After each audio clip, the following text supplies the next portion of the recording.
Netflix and Build, a guide to successful relationships. Now, you're probably wondering, what the heck does Netflix and relationships have to do with your health? Well, everything, okay? Because as I Yep. say, your life affects your health, and relationships are an intimate part of your life. And so it's definitely going to affect your health. Because if you think about it, when you're in a good relationship, you feel good, and honestly, when they do like the studies, it noticed that people who are in good or happy relationships, it's thriving, that your health actually is better. There are studies that show that you are Mhm. better. And of course, the opposite is true. When you're in a not so good place with your spouse, things are not so good, then that can lead to illness. It can lead to diabetes, high blood pressure, heart disease. All these things can happen, and the main factor is the quality of the relationship. So today we're going to discuss how you can have healthier relationships and a healthier you. If this is your first time joining, welcome. I am Dr. Ashley Booth. I'm a board certified family medicine physician. I'm also the owner of Healing Beyond the Stethoscope Primary Care, and I'm your host today. And I have a very special guest and a friend of the show who is going to join us. That is Dr. Christopher Pugh. He is an accomplished educator, author, and coach, and he is passionate about emotional intelligence, and effective communication. So, welcome again, Dr. Pugh, on the show. Dr. Booth, thank you so much for your invitation and just overall your purpose and your initiative. I really appreciate what you're doing. These families really need to get back, and the ones that I'm pertaining that I'm talking about. There are several functional families everywhere, but there are several families out here that want to function and just don't know how to function. So hopefully, some of the listeners, this is not a regular dating whose fault is it podcast today. This is basically a positive spin on how to build a functional relationship or rebuild one. A lot of people have let their relationships, whether it be family, um, professional, or romantic relationships, kind of fall to the wayside. And they're not bad people, but some people have bad skills. So we're not pointing the finger at the people, but we are pointing the finger at the skill set today. So thank you for that. No, you're absolutely right. And I appreciate you saying that, because have to be intentional in how we approach relationships. And you and I had this conversation off camera, and we're talking about like relationships affect a lot of what we do, but a lot of times how Correct. people approach them may not be the Mhm. best way to do it. And like you said, we're not pointing fingers. We're just saying, hey, let's think about a different way to do it so that you can Mhm. thrive. Because one of the things that's out there now and that's really popular is Netflix and chill. But there is an issue, right? With that Netflix and Love it. chill. We're gonna Netflix and build today. So talk about some of Right. the concerns that you see when people set up their relationship on that whole like Netflix and chill kind of vibe. Well, one of the patterns that I've been seeing ever since when I was young, there is a generational introduction to relationships. Now, one of the biggest things that I've had to learn was that it's hard to take politics out of any relationship, right? Anytime when we're having a relationship, there are two people, two souls, two spirits, two entities. At the end of the day, two sides coming together as one. And one thing I had to come to grips with, relationships thrive on people knowing how to handle conflict. There is no contact without conflict. Matter of fact, contact requires conflict. And a lot of times when we think that conflict is so negative, we take it so personal. One of the main things we have to find out is you have to have contact to even embrace each other. And sometimes the timing is off, sometimes the mindset is off, and most of the time the skill set is off. There's a culture clash, right? So a lot of us, we start talking about race and gender a lot, right? We even start talking about bank accounts, right? But a lot of people really just don't know how to talk about culture because unfortunately, we think gender is culture, we think race is culture, and we think our finances is a form of culture. A culture is a way you communicate how you exist on this planet, whether you know yourself or not, whether you know how to talk to other people or not. If you can read not only words, but a lot of people don't know body language is the first language. Do you know how many people I encounter that have no idea how to read body language? And I'm not talking about hints. I'm just talking about just regular old, when you walk into the room, do you know how people interpret your presence? Your presence says something, and it's not your responsibility to make people comfortable. That's not what I'm saying. But it is your responsibility to know what you're saying when you walk into the room. A lot of people just don't know it. And it's not a fault. It's just you may not know the language, right? And so one of the things I found out is that a lot of people get their relationship advice from movies, television shows, cartoons, and toys that we grew up with. That's one thing I'm paying close attention to, right? Notice, have you, Dr. Booth, have you heard people, not just on social media, because social media is just a mirror to what we've been seeing in real life, right? There's nothing Right. different. It's just we're seeing more people say the same stuff we've been seeing, right? So, Mhm. have you noticed a lot of people start talking about, well, I left because I wasn't happy, right? You hear that word Right. happiness thrown around, right? And I used to wonder, I'm saying, man, happiness is really like it must be the catalyst or the right now, but a lot of people are using happiness as a weapon. Have you noticed that? Hmm. And I I'm haven't. have Explain you that. What does that mean? okay.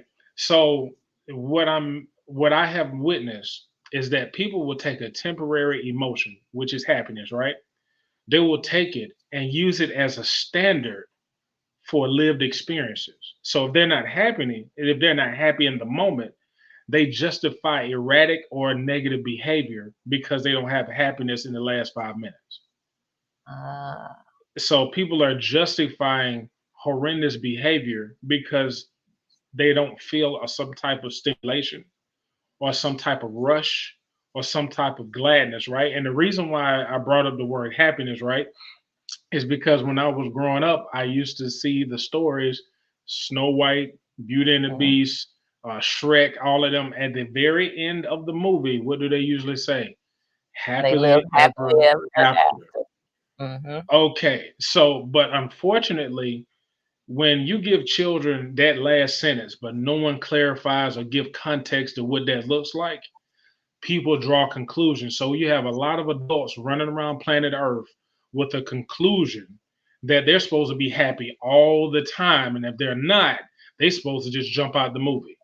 Because the movie never told me I was supposed to be sad. The movie never told me I had to work on my marriage. The movie never told me I had to work on my relationship.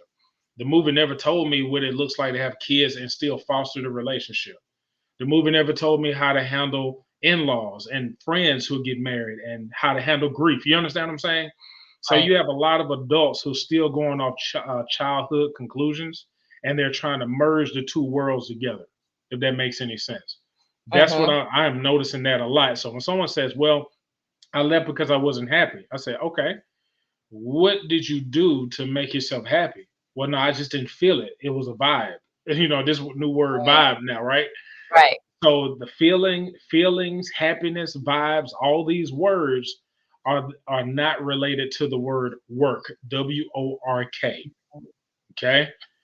Anything that's worth respecting requires work. I hope anybody who's listening to this podcast, I want you to hear me loud and clear. It's hard to respect something or anyone who doesn't Mm. require you to put in any type of investment. Because anytime when we work or invest, we see value, right? So anytime you like, say, I'm around with a lot of my women clients, right, who are looking. Some of them are fresh out of a divorce, still wanting to get divorced. Some people just want to be single because they can't handle the rejection and disappointment, right? So now I'm looking at, okay, what is the expectation of a relationship? And I've noticed a cadence from a lot of people. This is men and women. They talk about who they want, but they rarely talk about who they want to be. Mm. They talk about who they want. It's almost a relationship is to serve me, right? Well, I found out that a lot of people is two things that causes intense sadness in all relationships. and I want people to hear me loud and clear, is selfishness and laziness. Mm, Those are the two catalysts for any destructive relationship. You can be selfish and you can be lazy. And then those two end up in contentment. A lot of people feel resentment. A lot of people start being angry because the value or the level of respect that comes with putting in the work. As soon as you lose respect, then that gives people the idea that it's okay to disrespect someone. mhm, And that's what we're seeing a lot on social media, on a lot of podcasts about relationships. It's about what you're not doing. right. And I said, okay.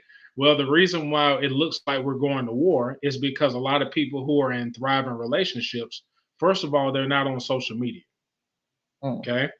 A lot of people who it's hard to work and complain. I want everybody to know that. A lot of people who are working on their relationships don't have the energy or the focus to mm, complain to the public because guess what they're doing? They're really working on their relation. It takes work and focus. mm, It's hard to keep your family together and entertain the public. It's right. hard, right? And so that's the reason why you have a lot of people in the public. And I want everybody to understand this too. It's a lot of people in the public that you see stirring up a lot of negativity with relationships. It's because it's good for business. Negativity sells. Mhm, So I don't want people to look at commercials and TV shows like reality. Just like I said before, I've noticed a lot of people who drew conclusions from Snow White and the Seven Dwarfs or Princess and the Frog. Like it's media coverage and entertainment is not evidence. And I hope mhm, everyone knows that. That's to answer your question. I know I kind of went into different directions, but that's all the things that I mentioned are all the things that I'm seeing. There's laziness and selfishness that builds contempt for the person that you're with, right? So even if you get the person of your dreams, but you're not the person you're supposed to be, you can destroy the relationship because you're not even ready for what you prayed for, you know? wow. So, Right. so that's what I'm saying. I'm saying it. And the other thing that it brings up to me too is especially that last point when you say that this person may not be ready. The other thing I'm Hmm. thinking about when people think of this whole Netflix and chill, it's like, okay, we're sitting here and we're watching a movie, but we haven't Hmm. discussed anything about each other. We haven't done the Hmm. things to kind of get to know each other. And that is Right. another thing that I'm seeing because then that also affects communication because how do you approach a person when they're in this moment versus, because it's one way that you can okay we have like a surface discussion we just sit and watch a movie but then once life starts to happen because life is not that movie and life is beyond just sitting down and watching a movie at Hmm. some point we have to start having conversations about some important things too so touch Right. on that part about like how to intentionally start having these conversations with each other. Right. So one of the things I'm finding out is that people are using entertainment to say that they got to know someone, right? Mm, and and you don't know. I'll put like this. I always ask people, how do you really know someone, right? Because we use the word know, but when you right. start digging and asking people, so how do you get to know someone, then they were like, I don't know, it's a feeling. So if knowing someone is based off a feeling, Mm, it's already it's still not functional, I would say, right? right. And so remember, everybody thinks getting to know someone is based off a temporary feeling called happiness. So what they'll do is surround themselves with entertainment, make believe, and an escape from reality, right? So this is one of the things I'm figuring out, and I'm noticing this, and I'm hearing this from a lot of married couples, older married couples, right?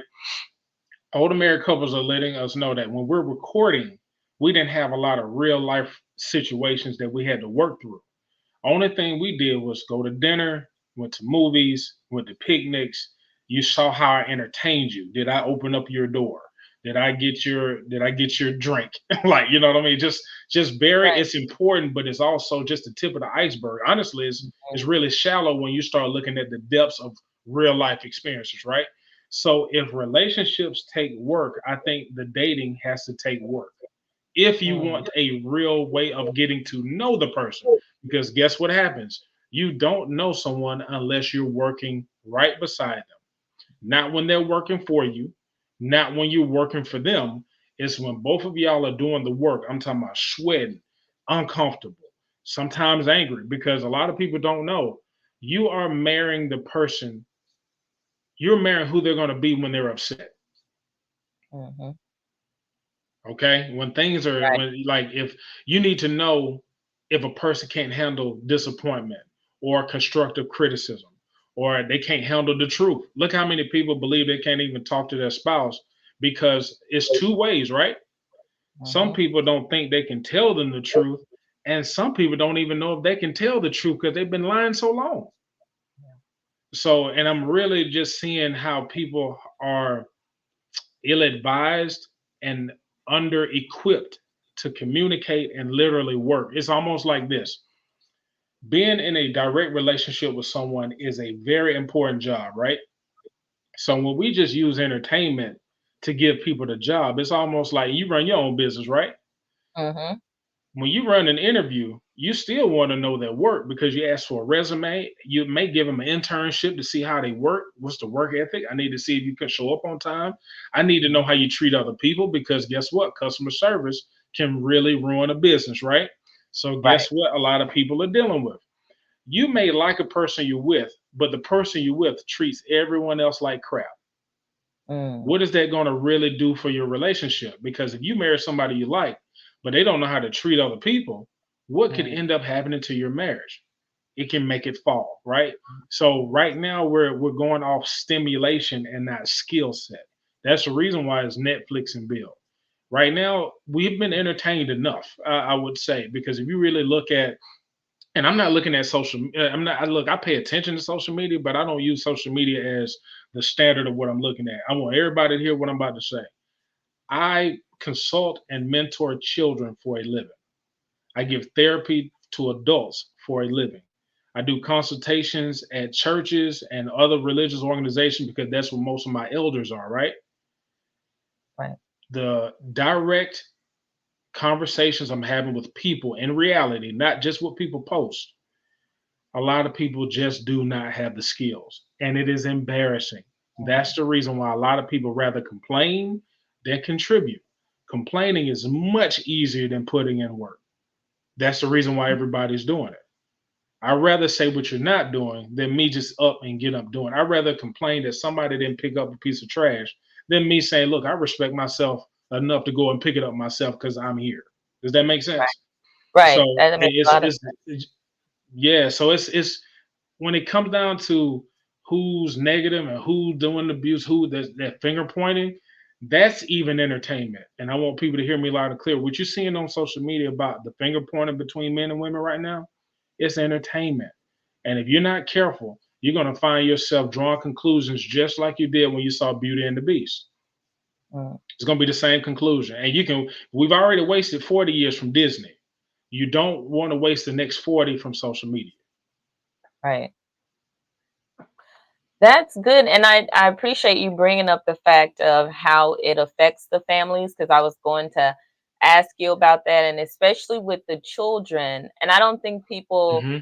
start to see that because there's some things that you are seeing in children, like we talked about it on another show about how they're mimicking things. Hmm. They see things and they say Hmm. adults are doing it, so it must be okay for us to do it. But what are some Hmm. of these other things? Because I think parents need to be aware of how their relationship could subtly be affecting their children, and then you're hearing it and seeing it maybe even in a different way than what this person would be expecting. A lot of parents have no idea. Remember, body language is the first language, right? Mm. So you can Mhm. yell and scream at your kids all day. Kids observe your self esteem, they Mm. observe how you allow people to treat you, they observe how often you speak negatively about yourself. And I want y'all to hear me loud and clear. If you are talking negatively about yourself in front of your children, it does not make them feel good at all. Because guess who they came from? Mm. If you don't have any respect for you, it's going to be hard for them to go out into the world and say, you know, I'm beautiful if her mom keeps saying she's ugly every day. Now, Mm. remember, too, a lot of people's self esteem has been damaged so bad from what one person has said, they don't understand that they played a part of being a villain, too. because a lot of times people have repeated what they heard in fifth and sixth and seventh grade for 30 years. Mm. And that's one of the major things that I'm finding out. So if you have low self-esteem, it does affect your perception, right? Now, I want people to pay attention. And I look at social media, I pay attention to social media without replacing reality with it, right? But I do see something very prevalent. When people are saying something positive, you may have a one or two say, well, yeah, you could do all of that, and they will still cheat on you. Mm. Have you ever seen that before? Okay. Mhm. Now I have girls in middle school who rather, instead of getting to know people, they're telling other little boys, all you're going to do is cheat on me anyway. Okay. And not only this, the damaged image specifically of men, a lot of people don't know this, but there is a higher rate of physical abuse that's unreported. Now, it's witnessed and unreported. I want to be very clear about this because more and more I go around asking teachers, principals, and even police officers, young ladies are beating up these boys in these schools, but Mm. women do not get arrested. Okay. Now, Mm. and this is not an excuse. I'm not saying boys are innocent. What I'm saying, the abuse against boys is extremely unreported. So, guess what's happening? You have a lot of people who feel that it's entertainment to degrade men and boys, right?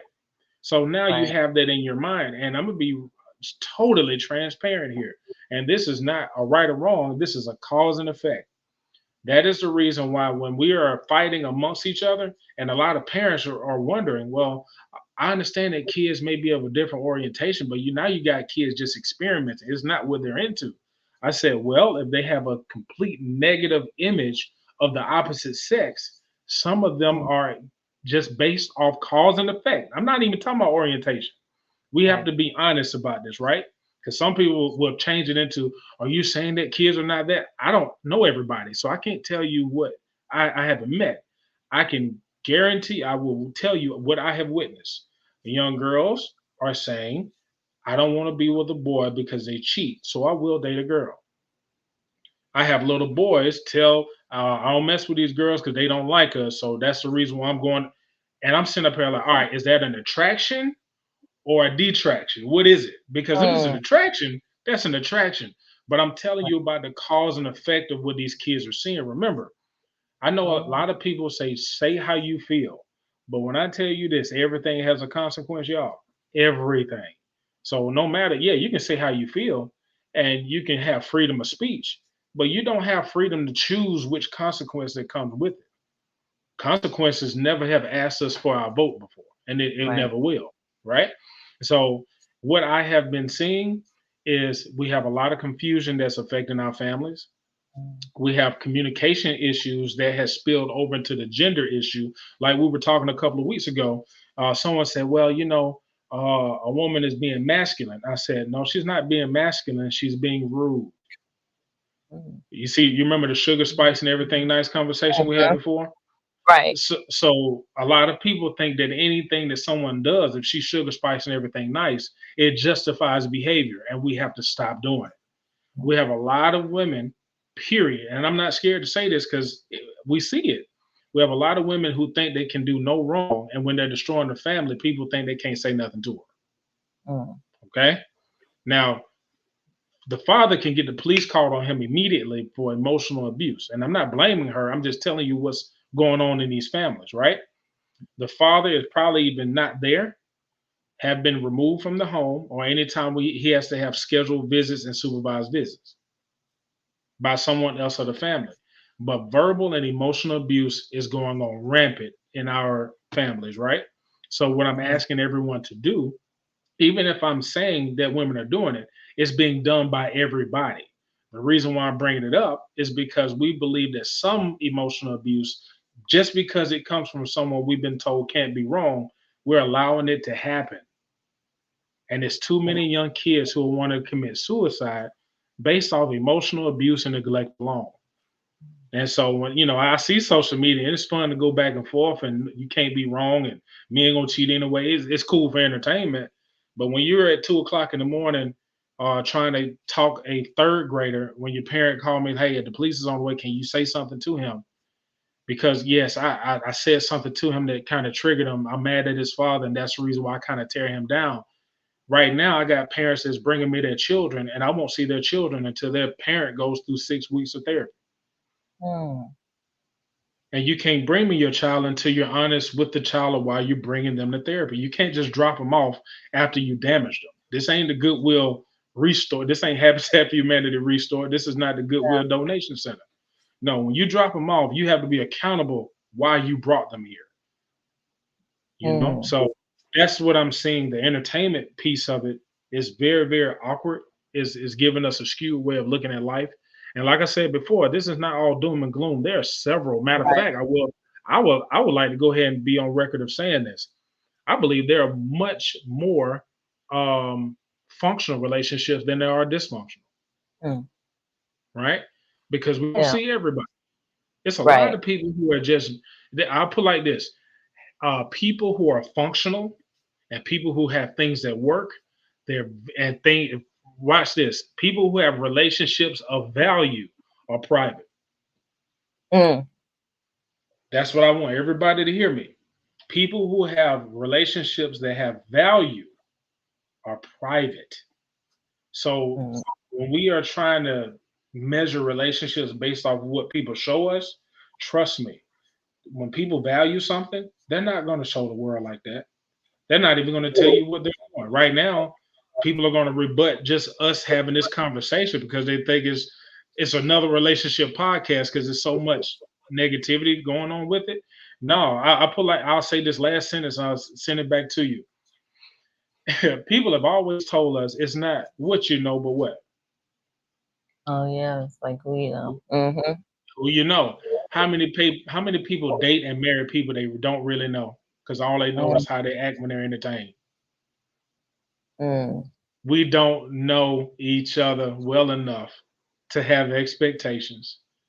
How about this? It's not what you know, but who you know. How many people don't even know themselves, let alone the people they decided to marry or be with? And this is, and I say, and I already said this, but let me close it with this. We are using marriage as entertainment. Okay, dating as entertainment. What is really breaking our families apart is we are procreating with strangers. Mm. That's what's going on. Now, I can't say that's the worst thing, but in my line of work, and hear me when I say this, whoever's listening, people are procreating with strangers and they use a child to get to know the adult. Mm. And that child does not deserve that. And these children, they know it. You don't have to tell it to them. But after a while, you keep talking about their father, or after a while, you keep talking about their mother. They're going to realize you don't know them. Mm. And how much respect can a child have for you if you don't even know the co-parent? I'll leave that question. No, this is good, and I appreciate you saying that this is not all doom and gloom, and that there are a lot of functional relationships. And so now I want to pivot to our build part of this because we've Hmm. seen what some of this dysfunction has done. We've seen what happens when we don't really know who our partner is, or we may not know who we Hmm. truly are. But there's Hmm. something that we can do. Like there, if you Yep. don't know and you want to know, great. If you're in a relationship that seems to be doing fine, but you still want to kind of like spruce things up, there's always work to be done. There's always something that we can do so we can build. Talk about some of those tips that people can do because we know one of the key pieces is communication, all that kind of stuff. Talk about some of those things that people can do to kind of start this building process. Gotcha. So I know when we watch March Madness, a lot of people heard of the Final Four, right? Mm-hmm. So I call it the first four, the very Mm. first 4 dates. Okay. Now, and I'm writing this in my new book, and I want a lot of people to get ready for this because I think it will at least build a foundation. It will not build happiness. Mm. That's what I want everybody to understand. This is not entertaining, what I'm about to tell you, but this is foundational. Okay. The very first date that you should go on is to meet the oldest or the elders of the family. Mm. You meet the elders of the family. Why? Because they're going to probably know some information that the person you're dating don't even know. Mm. They probably know health history. They probably know behavior history. They probably know family traumatic history, the things that are still affecting the family that hasn't come out, but they see signs in their baby girl or their baby boy that y'all need to fix this because this is in our family. We have sickle cell, and they were like, "Big Mama, I ain't never know." Like, you know what I'm saying? Like, Mhm. people need to know because remember, we're procreating with strangers, so you need to know family history, right? Mhm. First date. Who's the oldest person in your family? And if they don't talk to their family, you need to know what you're getting yourself into. I'm not saying don't date them, but you're not a victim if you don't ask. Right. You understand? So I always ask people, get to know the elder of the family. After you get the elder of the family, now remember, it's recreational. I am not naive. I am not going to be able to stop people from having intercourse. I'm not. Okay. What we're going to ask people to do is after you meet the elder, the second date needs to go to the health clinic. Mm. Mhm. Now, if y'all know y'all going to do it and y'all really already attractive, wouldn't it make it much more enjoyable if y'all knew biological statistics on each other? You Mhm. know what you about to get into. Isn't that more romantic than having to? It's almost like being naked in a casino. You don't know what's gonna happen. Like you, I'm right. That was a very strange. That was a very strange analogy. That was a very strange analogy. But we're gonna keep moving. My analogies they jump out. so so So you got elders, right? Meet the elders. Then you go into the clinic. I would highly suggest going to a therapist. Have the same therapist, but go separately. Why? Mm. Everybody loves to entertain the therapist without telling the truth. One of the reasons why I say I will consult couples right now, but I don't consult couples at the same time. I consult them before I see them separately. Why? Because they get together and they will lie to you as a team. Next thing you know, you're seeing them one on one, and they telling you everything they couldn't say in front of the other person. Because what a lot of people don't know is you cannot remove politics from relationships. That's one thing I realized. Every time you're sharing, because right now you're responsible for your safety at the end of the day, right? So Right. anytime when you feel like any information is going to make you lose leverage, you're going to withhold information. So Right. that's a human trait. It's not a flaw. It's something that I know is not going to go away. Excuse So me. in order Mhm. for us to bless you, in order for Thank us to really get down to it, we need to be very intentional and private, right? So go to you. the same therapist, have maybe like 5 sessions individually, and then come back to the therapist together and hear them lay it everything out what they have heard y'all say. Because some of the put like this, you can be dating someone and still be more comfortable with a stranger telling them everything. Because dating is Right. politics. You don't want to Yeah. scare this person off. That's the reason why a lot of people show their representative, right? So guess what? If you're showing a person your representative, ain't that politics? Right. That's Yeah. politics. We, as long as if we're honest about it, we don't have to run from it, right? So now we got elder, we got the health clinic, we have the therapist. The last but not least, get a DNA screening. Mm. DNA. Y'all need to know if you related. Mm. Mm. Mhm. I don't care how many generations, fourth, fifth, sixth cousins. You need to know if you have traits of anemia. You need to know if you got traits of this, traits of that. You need to know it all. Yeah. Some people don't find out what's going on until they're bringing in a child. Mm. And you don't want to use a child for research purposes. They are human beings. See, a lot of people think the reason why children are mad is not because they're children, it's because we made them subjects without their permission. That's what's happening. We procreated with a stranger and used the child as leverage. And when it didn't work out, we let the child have to deal with our emotional abuse because we were reckless with our bodies. Mm. So that's the building part. That's the first four. And all of them can really let you understand whether you should share your body with this person or not. Mhm. Now, for the people who are naysaying, because I'm really, I always hear negativity anytime I'm giving options. Options and advice is two different things.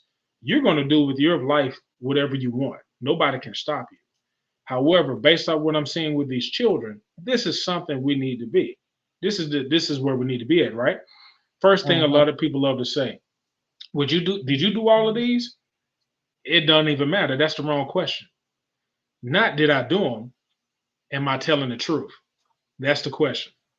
Because a lot of people love to look at status instead of what you're saying. It don't matter what I've done or what I haven't done. Am I telling the truth or not? The truth will make you free. My status won't. I don't care if I did all four of them. If you don't do them, you still rolling the dice. You still naked in the casino. There you go again. Okay. Let me find another analogy. I'm going to create one because I keep going back to casino nakedness. That's a chapter. But your First 4 off, points are good though, because when I just think about them, like meeting the elders, like you said, like these are some points that I've indirectly made to people about other things, just knowing their health. Because I'm like, you, for yourself, you need to have these conversations with your family to know your health right. history, to try to get more, to Hmm. see what's happening so we can figure out what's going on. The other piece about the health clinic, a lot of my young people, I tell them, listen, if you have not been intimate with anybody, then we need to go ahead and do your screenings now, because you know what you Yep. have and what you don't have, right? And then now you can present this information to someone else and say, okay, I need to see your papers because I need to make sure that you don't have. So Right. I am agreeing with what you're saying. And then this therapist piece, I'm Right. like, y'all get that too? Because I have couples Yep. who would come in, and there's, like when they come in together, there's one thing that happens, and then when they separate, it's like different information. So being Yep. able Yep. to, because right, so I'm like, I see exactly the same thing that you're talking about, so I can definitely co-sign on that. And then the DNA screening, that is another important piece. People have to, if they are concerned about that, then that's the conversation. Sit down with your healthcare provider, talk about what that looks like. There's some other Hmm. pieces that go into place with the DNA screening, because there is one thing that I want to let people know, because someone was asking me about it. One of the things you have to be aware of too, though, is like what's going to come out of it, because you may not get Yeah. what you think you're going to get. So then you Hmm. also want to make sure that you lock in like your life insurance information, all that kind of stuff, because if something Hmm. interesting falls out of that tree, then your life insurance said, nope, we're not covering this anymore, like, because we know that Yep. this could be on the horizon. So you just have to make sure that Yep. you start having those conversations with people. But I agree Hmm. with all of this, because these are all the different types of conversations I've been having with people. Thank you for that. Facts. Facts. Yeah. And like I said before, and I thank you for just see. Remember, a lot of people don't have a platform to really just have a calm conversation about this. A lot of people just don't get it. Like we're dealing with a man and a woman talking about rebuilding families because the families are the priority. And a lot of Yeah. people don't understand this. A lot of people have prioritized a temporary emotion like happiness over building a generation. Because if everybody had to be happy in order for us to be here, we wouldn't be here. Mm. You know what I Yeah. mean? Some people, a lot of people don't get this, man. Like a lot of people love speaking on relationships that we didn't have to witness, right? I know a lot of us have a lot of uh, statements and opinions about relationships that took place before we were born, right? Mhm. I see people, they had to be married in the 30s and 40s and 50s. I said, who are you talking about? Do you know their situation? Do you know we had love for each other? When you really sit down and talk to the elders, nobody was just sitting around skipping because people were getting lynched outside. Mhm. So before you start talking about what's happening on the inside, man, we got to really stop just having opinions about all of our elders like this. We're going to have to sit down and talk to them. Were all of them in love? No, they weren't. But did all of them work? Yes, they did. That's the thing. So we're really prioritizing emotions over our generations. And that's what's one of the biggest things. That's the reason why the families are getting smaller. People having less and less children, or people having children with people they don't know because their foundation was shaken at the very beginning because they don't even know who they're related to. It's hard to really respect your bloodline when you don't know it. Think about how many people don't even know their great grands or their great great grands. They don't even know their names, where they're from, what kind of business they were. Like, it's just a loss. People don't talk. And I will tell you this, a lot of people in families either don't know it or embarrassed that they haven't said it yet. Mhm. And if you're an elder listening to this right now, withholding information about your family, no one benefits from it. You got children around here running, trying to get self esteem from strangers. Well, only thing you had to do was tell them their great great grand uncle owned all that land in Oklahoma. Mhm. And now they related to somebody who owned uh, 70 acres. And now, guess what they're going to start asking once you told them that their family members was a landowner? Well, I need land. Then, if that can happen, I'm related to that person. I could. Do you see? You see how that works? So we got Mhm. to be very transparent. That pride, ego, selfishness, laziness is killing us.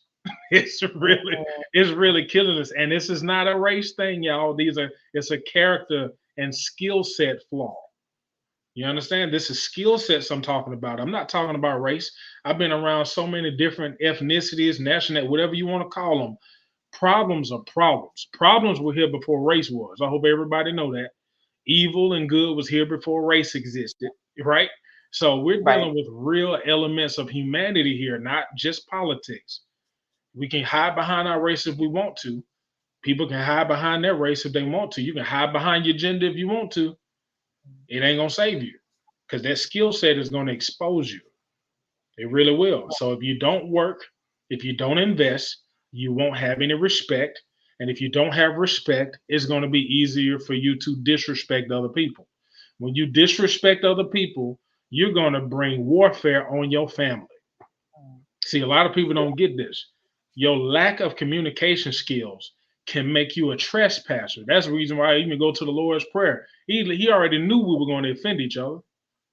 Conflict was guaranteed. Mm. Forgive my trespasses. I forgive those who trespass. Trespassing is coming.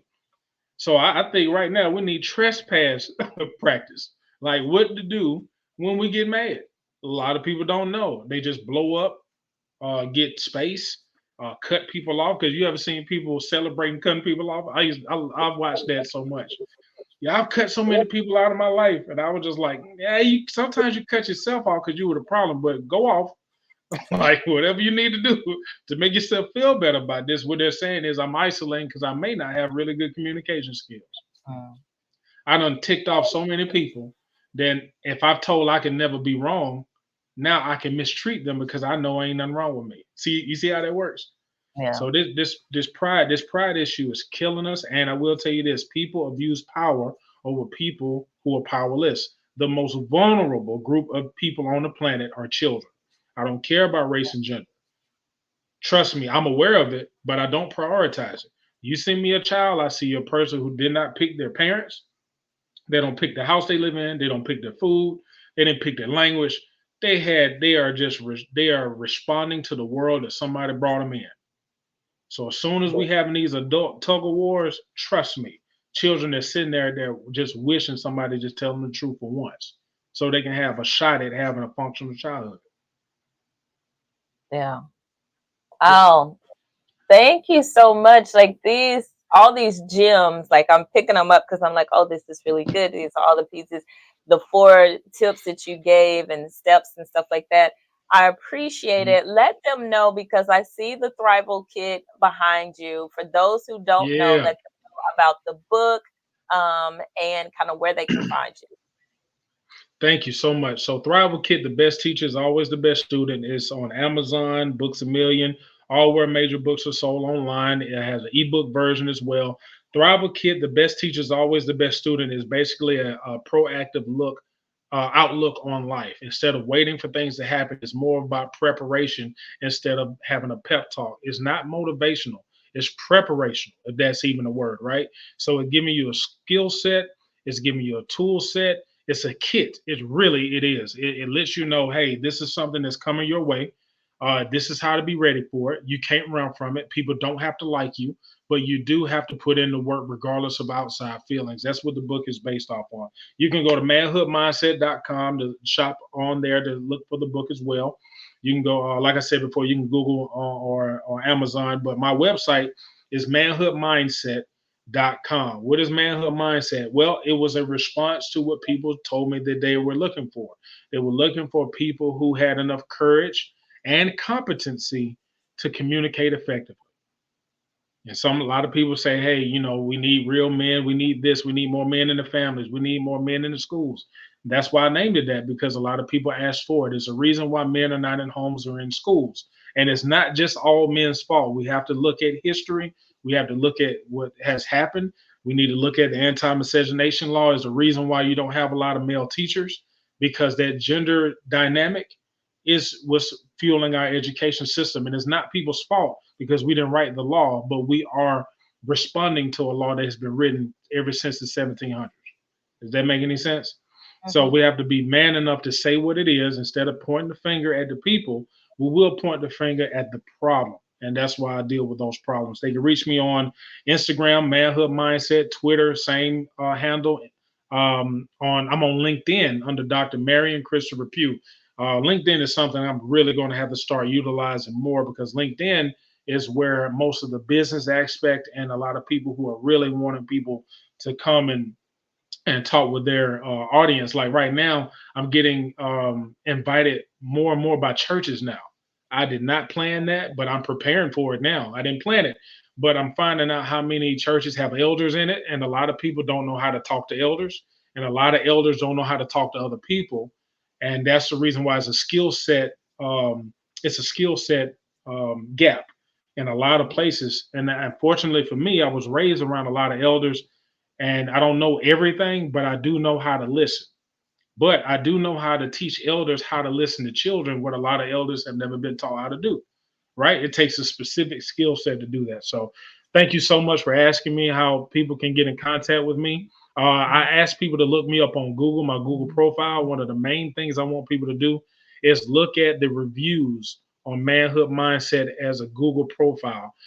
People can tell you all day what they do, but only people reviews are important, right? And I get that. When I go to a restaurant, the first thing I'm doing is looking at what? The The reviews. reviews. So even if you're wondering if I'm telling the truth or not, go see what strangers are saying, and let's work. Let's get these children back functional. Let's get these families back functional. Some people you're not gonna like. I'm not asking you to like anybody. All I'm asking you is not throw your generations away just because you had a temporary spat. Awesome. Thank you so much, Dr. Pugh. Listen, I know all of what you have talked about today, so people are going to have to rewind it and go back to it. But at the end of the Please. day, this is really some tools that you guys can use to have healthier relationships and ultimately a healthier you. The other thing that comes to mind is we all have been talking about generational wealth. Well, as he said, when you're looking for your partner, you need to start thinking about generationally, how is this going to look? How are we going to move forward? And all the other people that come behind us, how is this whole picture going to look? So make sure that you send this out to other people, share it, continue to follow. If you haven't already done so, make sure that you subscribe, because we will continue to put out this type of content and more. And until next time, we are wishing you much healing and take care. God bless. Thank you.